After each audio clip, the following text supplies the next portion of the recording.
việc xưa bong បាទ bong bong phở gạt chắc tăng bị khai nào máu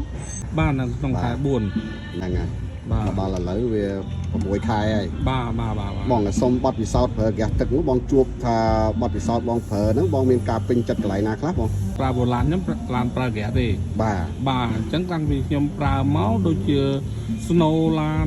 ដែលធ្វើឲ្យខ្ញុំស្ងាត់ការជន់នេះដូចជាមិនប្រឹងគឺវាមានអារម្មណ៍ថាវាស្ទុះហ្មង អញ្ចឹង បាទដោយឡែកពេលខ្លះខ្ញុំប្រើសាំងខ្ញុំចង់ខ្ញុំបិទហ្គាសខ្ញុំប្រើតែសាំងទៅទេវាដូចជាកាត់បន្ថយបានច្រើនភាគរយបាទវាកាត់បន្ថយការស៊ីសាំងធម្មតាឡានយើងវា300វា6ម៉ាស៊ីនបាទ100គីឡូវាស៊ីខ្ទង់ជា5 10លីត្រឬ6 10លីត្រអីហើយតែហ្គាសទឹកជំនួយនេះបាទយើងឃើញលទ្ធផលនៅឲ្យណាក៏នៅត្រឹម10 3 10លីត្រអីដែរបាទ3 10 2 10លីត្រជាងអីហ្នឹងអស់ហើយ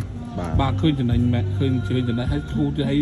សរសើរសុំសរសើរថាឡានវារត់ស្ទុះឲ្យដល់យើងអត់បាច់ប្រឹងណា បាទ បាទវាល្អមែនឃើញល្អមែនគូចាប់អារម្មណ៍មែនចាប់អារម្មណ៍ ចុះពាក់ព័ន្ធនឹងកម្ដៅម៉ាស៊ីនបងដូចថាឡានបងប្រើហ្គាសមិនអញ្ចឹងហ៎ បាទ បន្ទាប់ពីយើងដាក់ហ្គាសទឹកទៅវាជួយបន្ថយកម្ដៅម៉ាស៊ីនទេ វាជួយបន្ថយបាទវាជួយបន្ថយកម្ដៅ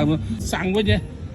ស្ងាត់ឈឹងឲ្យម៉ាស៊ីនអត់ក្ដៅទេបាទម៉ាស៊ីនបាទធ្វើឲ្យម៉ាស៊ីនត្រជាក់ល្អ បាទ បាទហើយតាមខ្ញុំគិតថាព្រោះតែការធ្វើឲ្យម៉ាស៊ីនត្រជាក់ហ្នឹងបានវាកាត់បន្ថយអាការស៊ីសាំងកាត់បន្ថយអាការស៊ីហ្គាសហ្នឹងហើយធ្វើឲ្យឡានស្ទុះព្រោះស្ងាត់ឈឹងហ្មងស្ងាត់គួរចាប់អារម្មណ៍ហ្មងនេះអ្នកចិត្តផ្ទះខ្ញុំម្នាក់គាត់ប្រើលុយស៊ី